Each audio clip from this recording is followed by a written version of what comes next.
I'm Ezra Dyer for Automobile Magazine, and we're here at the Vallelunga circuit outside Rome with the Aventador, which is Lamborghini's new flagship. Lamborghini brought a bunch of these cars here to let us try it in the environment where it really should be experienced, which is a track. You fire up the Aventador by flipping up a red lid over the starter button, the sort of setup that looks like it should arm some sort of weaponry. The TFT gauges are dominated by a 9,000 RPM tach. Start the V12 and it immediately races at 3,000 RPM, just in case anyone in the surrounding half mile wasn't paying attention. The Aventador uses a new 7-speed single-clutch sequential manual that can pull off shifts in 50 milliseconds. And maybe even more importantly, can tell the difference between when you're pulling out of a parking space and trying to set the new record 0 to 60 time.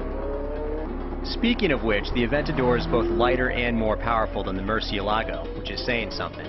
It does 0 to 60 in 2.9 seconds and the quarter mile in 10.5. That's what 691 horsepower all-wheel drive and launch control will do for you.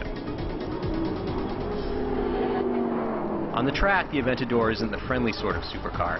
Lamborghini dictated that we follow a race driver in a Gallardo and leave the stability control activated. As it turned out, those were both wise ideas.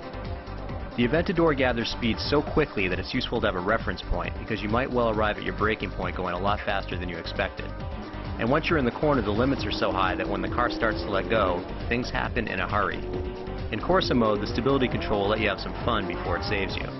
I tried deactivating the stability control in a slow corner just to see what would happen, and within a split second the nose was pointed toward the wall in an ugly tank slapper. After that, I left the stability control on.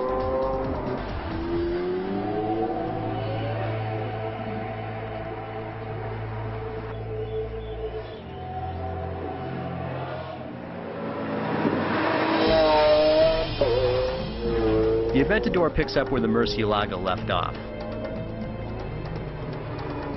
It looks sort of like a Reventone, but under the skin it's all new. It's still a brutal, challenging car. You'll have your hands full, which is exactly the way it should be.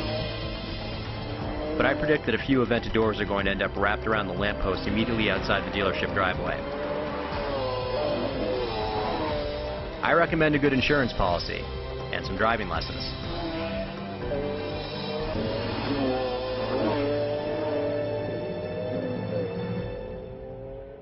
I'm Ezra Dyer for Automobile, and that is too much car for me.